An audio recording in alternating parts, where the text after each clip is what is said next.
Donc, voici des exemples qui vont nous aider à pratiquer notre méthode. On veut bâtir notre trinôme carré parfait avec notre terme x carré et notre terme en x. Ils ne sont pas du même côté ici, on va arranger ça.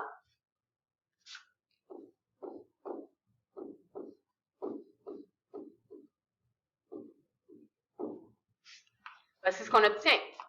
Une fois qu'on a ça, il faut qu'on trouve, bien sûr, on sait que moins 3, ce n'est pas notre troisième terme de notre trinôme carré parfait. Il faut qu'on le bâtisse.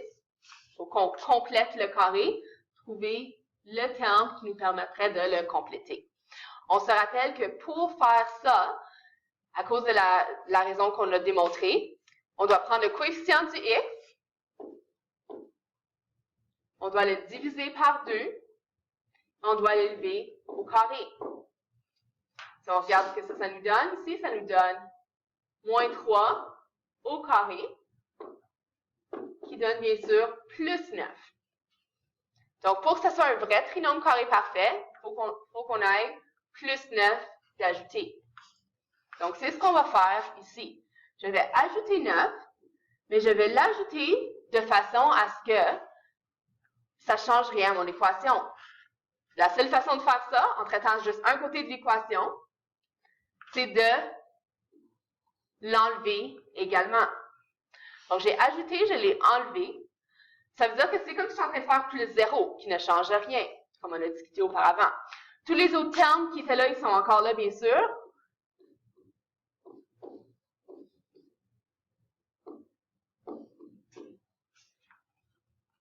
Et on a maintenant notre véritable trinôme carré parfait. Si vous vérifiez les 3 critères, vous allez vous apercevoir que c'en est bel et bien un. On factorise ça en binôme au carré. Donc, la racine carrée du premier carré, le signe du terme qui n'est pas un carré, la racine carrée de notre autre carré. Ça forme notre binôme qui est au carré. Tous les autres termes qui ne faisaient pas partie de notre trinôme carré parfait, on peut juste les simplifier. Donc, moins 9, moins 3, ça fait moins 12. Et on est arrivé à notre forme canonique. Maintenant, réalisez qu'avoir notre forme canonique ici, qui est égale à 0, ce n'est pas la forme qui nous permet d'avoir résolu. OK? On veut trouver la valeur de x qui fait en sorte que le côté gauche serait bel et bien au côté droit qui vaut 0. Il faut donc aller isoler le x.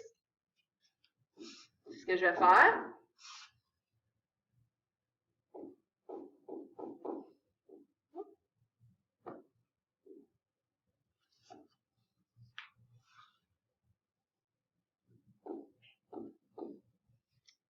Quand je vais enlever le carré, je vais faire attention à admettre la valeur positive et négative de la racine.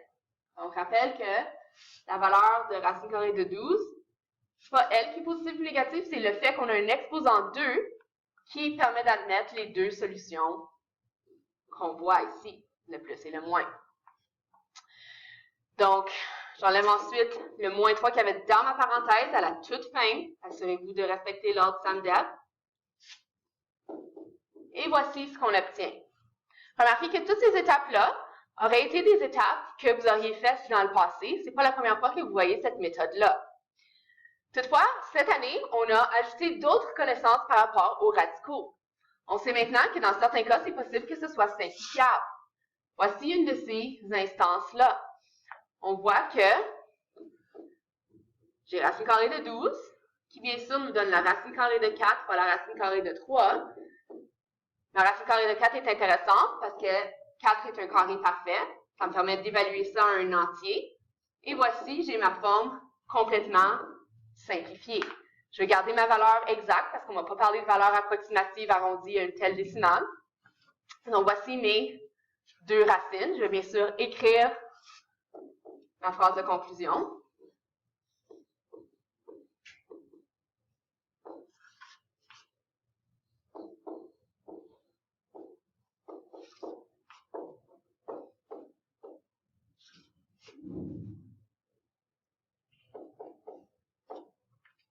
Quelques remarques ici. On s'en vient quand même plus loin dans notre processus, dans tout ça. On aurait définitivement pu passer de cette étape-là à cette étape-là. OK? Faire de la simplification plus ou moins dans notre tête. On ne s'attend pas à faire d'erreur. Aussi, idée-là, on aurait pu la faire dans notre tête, aucun problème. Donc, toutes des choses à garder en tête. Une autre chose que je veux mentionner, c'est la particularité plus simple de ce numéro-là. Remarquez qu'une des choses qu'il fallait vérifier, c'est que notre terme en x carré avait un coefficient de 1 pour commencer. Ici, on était chanceux, on avait déjà ça. Donc, on n'a pas eu de procédé nécessaire pour modifier le tout. C'est ce qui va changer dans notre prochain exemple. Allons voir. Donc, on voit clairement dans cet exemple ici que notre x carré n'a pas un coefficient de 1 encore. On va arranger ça avec une manipulation algébrique qu'on a déjà discuté auparavant. Donc, je vais factoriser le coefficient de moins 3 de façon à ce que lorsque je complète cette factorisation-là, il me reste juste mon 1x carré. Okay? Ensuite, je continue. Si je suis chanceuse, mon moins 3, ça donne à être un facteur de 24. Ça ne sera pas toujours le cas qu'on va tomber dans une situation comme celle-ci. Mais ici, ça nous permet de continuer sans avoir de fraction. Donc, plus 24x, il faut le facteur moins 8x pour compléter ici. Rappelons-nous qu'on va vouloir former notre trinôme carré parfait uniquement avec notre terme en x carré et notre terme en x, ce qui explique la raison pour laquelle je ne vais pas aller factoriser mon moins 3 pour mon terme constant qu'on a de moins 10 ici. Je vais donc m'arrêter à ça, laissant de la place pour la complétion comme telle de mon trinôme carré parfait.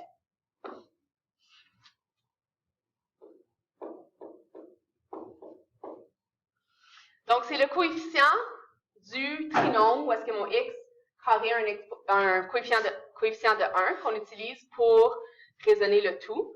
Encore une fois, vous n'êtes pas obligé d'écrire les étapes que je vais faire en vert ici.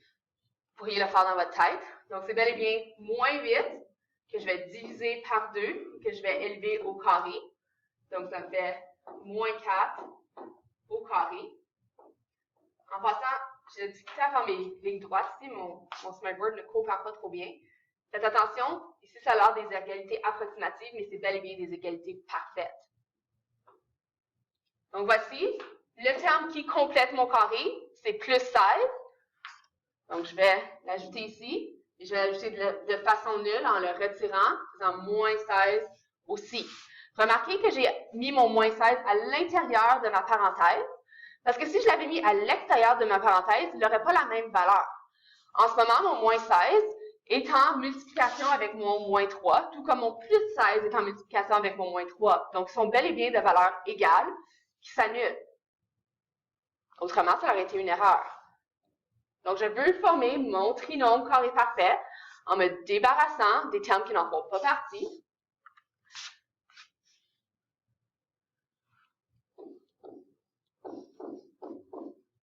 Maintenant, qu'est-ce que je veux dire par m'en débarrasser? Je ne vais pas juste les éliminer, je vais plutôt juste les retirer de la parenthèse qui contient mon trinôme carré parfait en faisant la multiplication. Donc, moins 3 fois moins 16, ça me donne plus 48.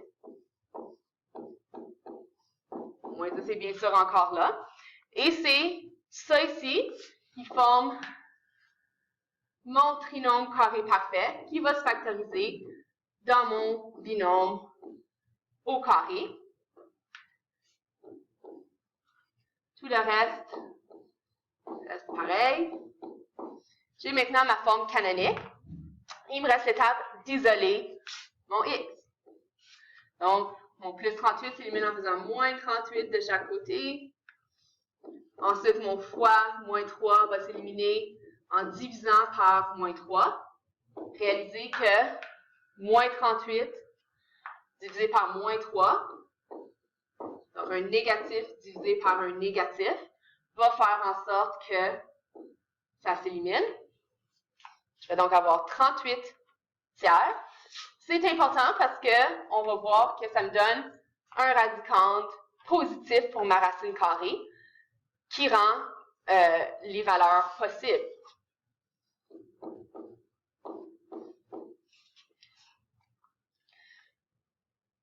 Donc, j'enlève mon exposant 2. en faisant plus ou moins la racine carrée de ce qui me reste. Remarquez que je dois ajouter ma racine carrée à toute ma fraction, donc au numérateur et au dénominateur. Remarquez également que je n'ai pas oublié mon plus ou moins.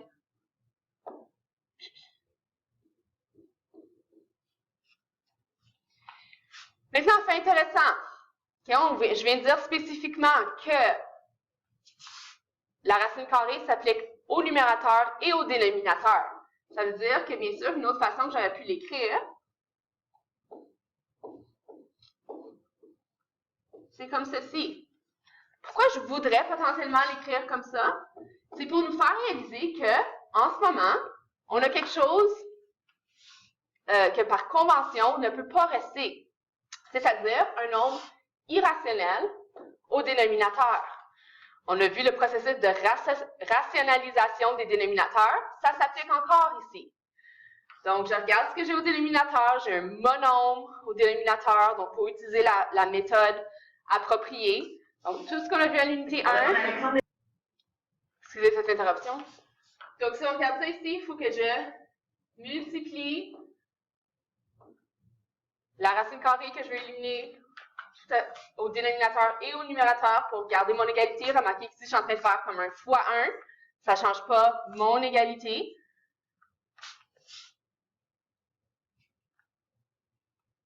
Ça va me permettre de faire racine carrée de 3 fois racine carrée de 3 au dénominateur, qui me donne soit l'idée de la racine carrée de 9, qui donne 3, ou la racine carrée de 3 au carré, qui se simplifie également à 3.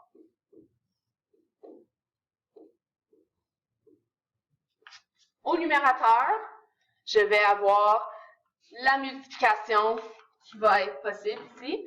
Donc, je vais littéralement faire la racine carrée de 38 fois la racine carrée de 3 en multipliant ces deux valeurs-là. Ça me donne la racine carrée de 114. Je vais également vouloir continuer à isoler mon x. Donc, si j'ai une soustraction par 4, je vais vouloir faire une addition par 4. Toutefois, réalisez que lorsqu'on travaille avec des fractions, on a besoin des dénominateurs communs. Par convention, on va vouloir donner nos racines en tant qu'un tout. Donc, je peux tout de suite travailler mon dénominateur commun, okay, avant de continuer. Donc, mon moins 4 plutôt, si je le mets sur un dénominateur de 3, ça va être moins 12 tiers que je vais pouvoir travailler ensuite. Donc, je continue à isoler. J'ai presque fini.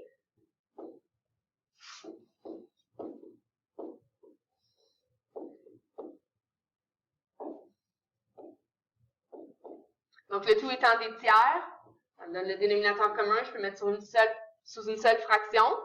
Et ça me permet ensuite d'arriver à ma dernière étape, d'écrire ma phrase de conclusion.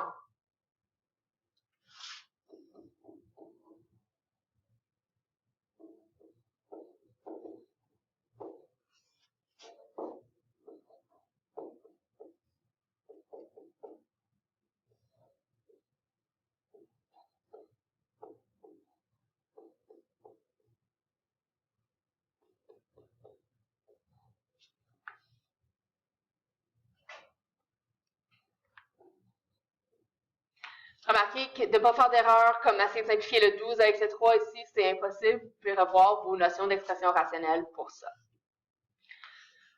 Un tout dernier exemple, okay, qui va nous ramener un petit peu à notre exemple où est-ce qu'on a vu la méthode. La raison étant qu'il va falloir qu'on travaille un petit peu avec des fractions ici. Okay? Donc, remarquez que je veux que vous remarquiez dans tout ça que les étapes sont 100% les mêmes. Ça va parfois, toutefois, que le calcul, on lui ajoute de la complexité à cause de l'utilisation des fractions. Donc, même idée ici, je vais avoir mon x carré qui a un coefficient de 1. Donc, je vais factoriser le coefficient que j'ai, qui est 3 ici. Si je me pose comme question, moins 7, ou moins 7 fois quoi? Fois 3, fois quoi donne 3? Pardon, je me suis mal exprimée. Je vais dire moins 3 fois quoi donne moins 7. C'est ce qu'on cherche dans notre factorisation ici. Alors, bien sûr, ce qu'on cherche, ça va être moins 7 tiers. Donc, ça, c'est quelque chose à quoi on peut penser dans notre factorisation. Et voici ce qu'on obtient. Rappelons-nous encore une fois que notre trinôme carré parfait, on ne veut pas le construire avec le terme constant qu'on a là, parce que ce n'est pas le bon terme qui complète notre carré. Donc, on va le laisser à l'extérieur de ce qu'on va bâtir. Puis, on va se laisser de la place, justement, pour compléter le carré. On va y penser ici. Donc, on se rappelle qu'on veut prendre le coefficient du x, on veut le diviser par 2. Remarquez qu'ici, je ne vais pas le mettre sur 2 comme j'ai fait auparavant parce que ça serait dur à voir. Je vais vraiment écrire ma division comme ceci. Ça veut dire la même chose. Je vais mettre ça au carré comme on a fait auparavant. Puis, je vais me pratiquer. Je vais diviser par 2. La façon de travailler avec des fractions, c'est de faire fois l'inverse. On sait que 2, c'est 2 unièmes. Donc, je vais faire fois 1/2.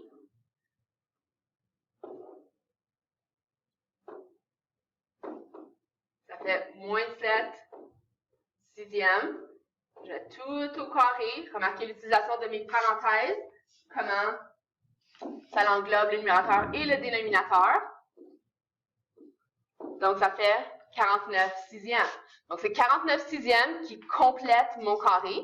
C'est donc ça que je vais ajouter de façon nulle dans ce que j'ai ici pour bâtir mon trinôme carré parfait.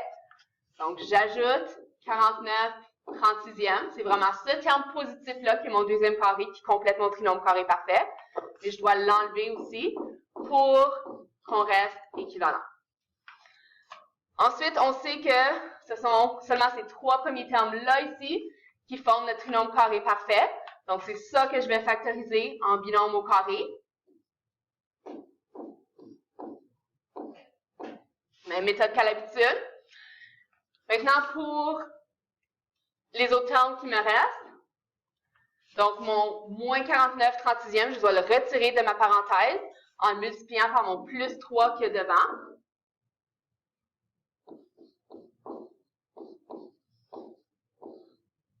Puis j'ai mon moins 10 aussi qui est encore là.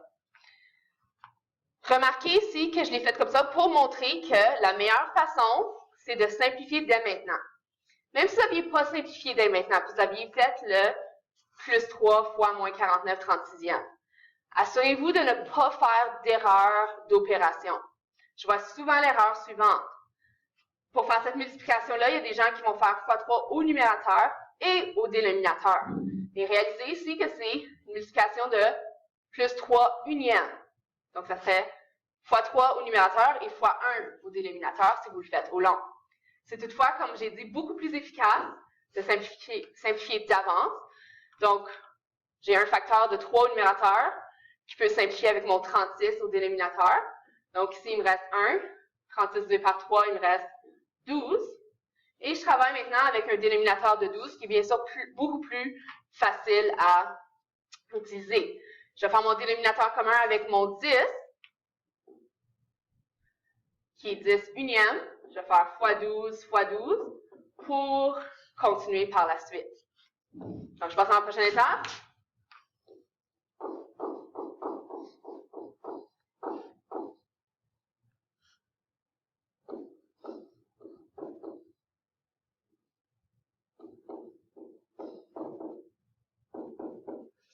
Donc, si j'avais rejoint mes deux derniers termes semblables, ça m'aurait donné ma forme canonique complète.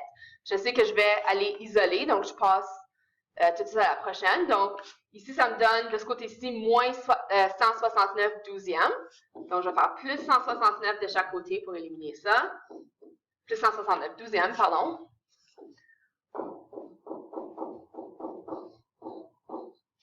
J'ai une multiplication par 3 que je dois enlever en divisant par 3 de chaque côté. Rappelez-vous que diviser par 3, c'est la même chose que faire fois 1 tiers, faire fois l'inverse. Pourquoi j'ai divisé fois 1 tiers plutôt que diviser par 3 ici? C'est à cause qu'à droite, j'avais une fraction. Ça rend les choses plus faciles à voir. Donc, on voit beaucoup plus clairement ici que ça me donne 169 36e. J'enlève mon exposant 2 en faisant plus ou moins la racine carrée de tout ça, le numérateur et le dénominateur.